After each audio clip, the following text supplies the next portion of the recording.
Sir అంటే ఈ cinema అన్ఫార్చునేట్గా అఖండ మీద వచ్చి పడింది, అది ఓకే. బట్ వన్స్ అఖండ పడ్డాక రియాక్షన్ కూడా మీది కొంచెం డిఫరెంట్గానే అనిపించింది సార్. ఎందుకంటే 2 రోజుల ముందు యూఎస్లో ప్రీమియర్స్ చేసేయడం, ఒక రోజు ముందు ఆబ్వియస్లీ అఖండ almost same release day.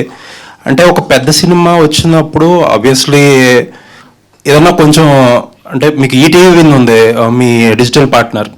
Netflix prime అయితే ఆబ్వియస్లీ మీకు విండోస్ ఇవన్నీ చాలా కాంప్లికేటెడ్. వాళ్ళు ఎంతో కొంత ఫ్లెక్సిబుల్గా ఉంటారని అనుకుంటున్నాను నేను. బట్ ఏదన్నా విశ్వప్రసాద్ గారు వెనక్కి వెళ్ళడం, మార్చుకోవడం అనేది ఇష్టం లేక కొంచెం తీసుకున్న డెసిషన్ అనుకోలేదు. అంటే మీకు తెలిసింటే 24లో ఈగల్ సినిమా నేను చేంజ్ చేశాను డేట్. అప్పుడు we were the second biggest in the lot and I had all the theatres in contract. అంటే నాకు కావాల్సిన రిలీజ్. సో విశ్వప్రసాద్ వెనక వెళ్ళడం అన్నది దట్స్ నాట్ కరెక్ట్. సెకండ్, ఈ సినిమా డెఫినెట్గా అంటే I'm one of the one was closely watching Akhanda 2 ఎప్పుడు వస్తుంది అని. And we really want to move out the date. Date move చేయాలనుకున్నప్పుడు వి లుక్డ్ అట్ ద డేట్స్, అంటే మాకున్న ఆప్షన్స్ ఏమి అని.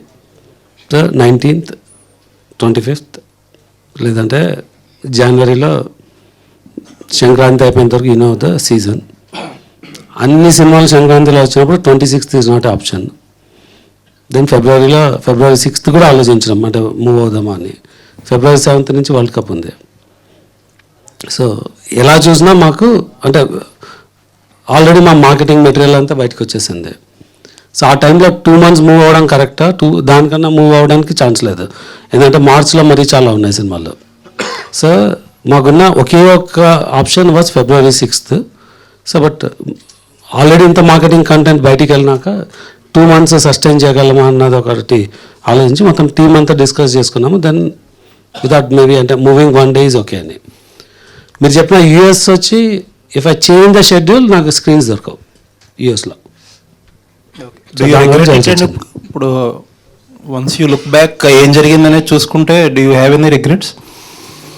అసలు లేదండి, రిగ్రెట్ అవ్వడానికి ఏమిటంటే ఇప్పుడు 2 days ముందు ప్రీమియర్స్ చేస్తాము, ఇక్కడ ఇండియాలో 1 day బిఫోర్ వేసినాము. So whatever the premiers we have we're getting filled. అంటే మేము అనుకున్నది అంటే మాదో చిన్న సినిమా, బాలయ్య గారిది it's Akhanda 2 is very big movie, it will be very big. But ఇంకొక మూవీకి ఒక చిన్న మూవీకి ఒక స్పేస్ ఉందనే వచ్చినాము అండ్ ఆ స్పేస్ ఉన్నట్టే కనిపిస్తుంది ఇంకా.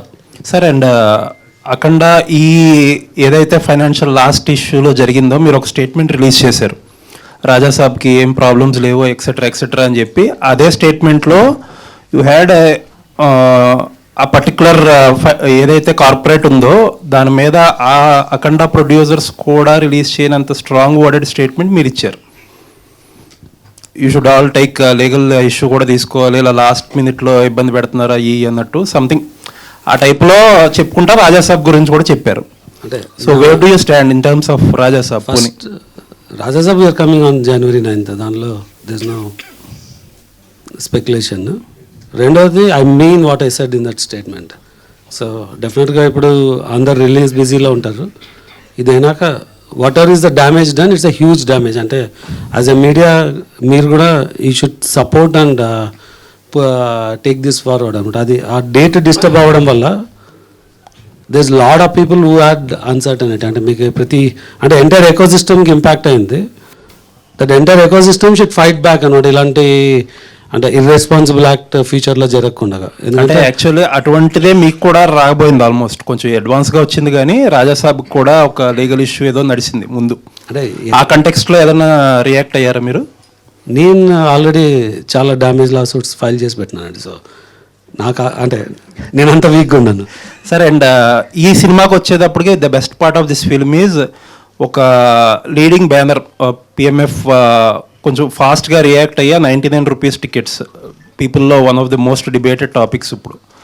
అది చాలా క్విక్గా రియాక్ట్ అయ్యి తీసుకొచ్చారు మీరు. హోప్ఫుల్లీ మీరు అన్నట్టు మీ ఫ్యూచర్స్ ఫిలిమ్స్లో కూడా ఇంప్లిమెంట్ చేస్తే very nice. And on that context ఇప్పుడు ఆ డిబేట్ జరుగుతుండగానే అఖండాకి రేట్స్ హైకోర్టు రివోక్ చేయడం, మినిస్టర్ గారు ఒక స్టేట్మెంట్ ఇవ్వడం ఇంకా ముందు ఏ సినిమాలకి హైక్డ్ రేట్స్ కానీ ప్రీమియర్స్ కానీ ఇవ్వమని చెప్పి. సో రాజాసాబ్ మీ ఫస్ట్ ఆ రూల్ ఇంప్లిమెంట్ చేస్తే ఫస్ట్ ఇంపాక్ట్ అయ్యే సినిమా రాజాసాబే. సో దానికి ఎలా రెడీ అయ్యారు? See, when you live in a society, you have to go by the rules of the society అండి. అంటే దానికి నేనేమి అతీతుడిని కాదు. ఆ రోజు అంటే జనరల్గా ఇప్పుడు నాకు మిరాయికి రేట్లు పెంచుకునే ఆపర్చునిటీ ఉన్నా పెంచలేదు నేను. అంటే అయినా ఫస్ట్ ఇయర్ అది ఏ రేట్లో వచ్చినా ఆ సినిమాకి ఓపెనింగ్స్ వస్తుంది అని. సో సినిమాని బట్టి ప్రైస్ ఉండాలి. అంటే ఇది ఈ సినిమాకి ఎందుకు ఈ రేట్ అంటే ఈ సినిమా లో బడ్జెట్లో చేసాం కాబట్టి ఈ రేట్ అఫోర్డ్ చేయగలదు. హై బడ్జెట్ ఉన్నప్పుడు హయ్యర్ రేట్స్ ఉండాలి. But at the same time నేను యూనిలాటరల్గా డిసైడ్ చేసేది కాదు. Add go with the but రాజాసాబ్కి మీరు పెట్టిన ఇన్వెస్ట్మెంట్కి can you effort to not to have that hikes and premieres అంటే ఏం చెప్తారు? ఇన్వెస్ట్ పెట్టడం ఈజ్ మై చాయిస్ అండి. రేట్లు ఇవ్వడం అనేది ఇట్స్ గవర్నమెంట్ వాళ్ళ చాయిస్. సో నేను వేరే వాళ్ళ చాయిస్ని ఛాలెంజ్ చేయలేను, రిక్వెస్ట్ చేసుకోగలను. అప్పుడున్న సిచ్యువేషన్ బట్టి ఏం జరుగుతుంది దాని ప్రకారం మనం వెళ్ళాలి.